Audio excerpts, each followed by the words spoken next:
Do you have a book in you? Welcome to the Fervent Four. Did you know that only 4% of businesses ever cross the annual $1 million revenue mark? Wowzers. Hello, I'm Zack Miller, author of Anomaly. With me today, I have my co-host, Tim Ryan, lead man at startwheel.org and guy who has run for like 10,000 straight days, at least 2 miles every day. Incredible stuff there. Thank you so much for joining us. The Fervent Four is a weekly show each and every Thursday at 11 a.m., dedicated to sharing insights into growing a world-class business no matter the climate. What's the weather like where you are?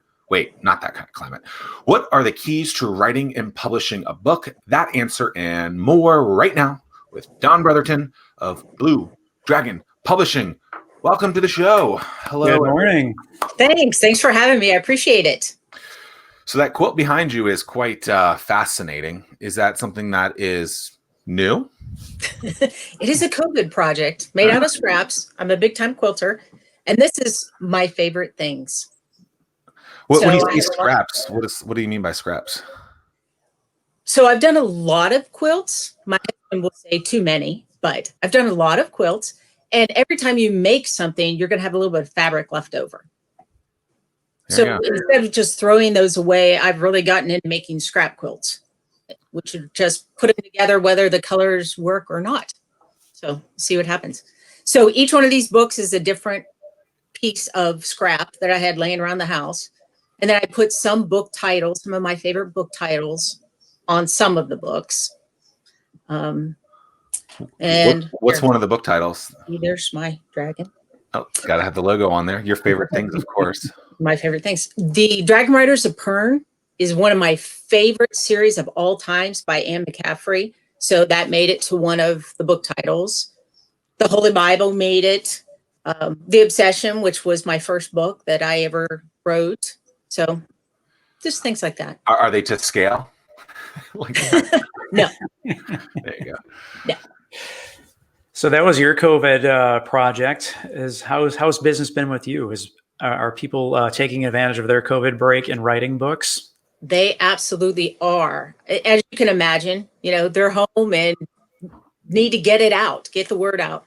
And it's been fun because it's a lot of the people that I'm working with right now are people that want to tell their story for their family. So it's just a legacy project that they would want to pass down. They don't necessarily want it published. They just want to leave a nice product. And that has been so much fun and really interesting to hear about people's backgrounds and how they've coped with things, and people that have grown up during segregation, separate schools. And it's just been fascinating. It's been a lot of fun. That's interesting. So a lot of people have a book in them, but they don't want anyone else to see it other than like people in their families. Yes, absolutely. I've done at least 3 like that now. That's interesting. So what's the meat and potatoes behind that? They just don't care. Did you say a legacy project or something? Yeah, it's like a memoir. It's just the history of their family, perhaps. Like one lady wrote hers. Her family came over from Italy. So she talked a little bit about that and some of the research that she did and where you could look to find more. And she gave that out when they did a family reunion. She was able to pass that out to all of her siblings, and just something fun to share. And in a nice, neat format that doesn't look sloppy. The stapled together pages. Interesting. How much research goes into something like that, or is everything already in their mind and it's just a matter of just putting it into paper? It totally depends on how much they want to do. So the one that I'm working on right now with a gentleman, it's just his stories. But he was in Vietnam. He had 2 tours in Vietnam. So he is telling a lot more stories about day-to-day things. So it's not the big battles and the military strategy. It's day-to-day. This is what happened when I was in Vietnam. And those are the kind of stories that I would have liked to have heard from my grandparents that didn't get passed down. As a matter of fact, this motivated me so much. I called my mother with my recorder on and I go, Mom, talk to me about, what was it like when you grew up in Texas? And what did you learn about this? And so I'm quizzing her now. And I really wish I would have started earlier. It's interesting that you say that because, as I think about that, Vietnam was many decades ago. And so for this guy to remember this type of stuff, I would anticipate that he has to document a lot, or he had documented a lot of the the process, or at least I would hope to make it easier for him to try and recall some of that stuff. But something that I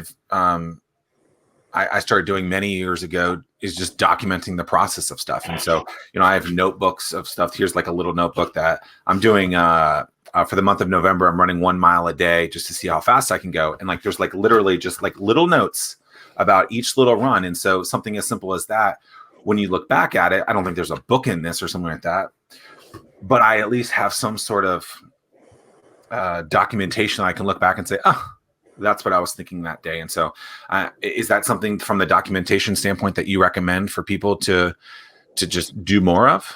Absolutely. And he's including a lot of pictures as well. Pictures of his family when he was little, during Vietnam, some of those pictures. And the interesting thing is, he'll say me and my brother or something like that. And I'm like, no, you need to think about the long term. I need you to give your name, and what date approximately, if you don't know for sure, when was this taken? Where was this taken? The picture has to almost be able to stand alone, because someday this might turn into a research document.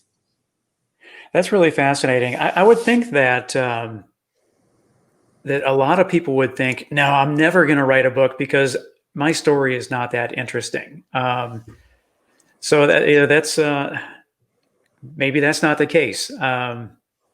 It's interesting to somebody, and it's probably interesting to your family. Yeah. Might not be worth publishing and selling to the big mass market, but that doesn't mean nobody will care. A memoir by Tim Ryan, a book about running a lot. No, I mean, because that's really fascinating to me. And that's a whole different side of authorship that I never even thought about, passing on your legacy.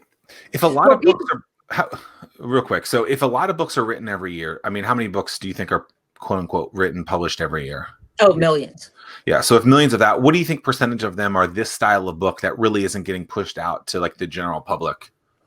Well, because a small percentage. Yeah. Because these are typically self-published books, or not really, I don't want to say not really published, but not with an ISBN, not with an international standard book number, therefore not counted. And some of the places that do the counting of all these things to track the statistics only count ones that are for sale. So for this gentleman's book, we're going to do 50. So I'm going to go to a printer and I'm going to print 50 copies and he's going to have them. So are there, I'm sorry. No, I was just saying, I'm not putting them out on Amazon.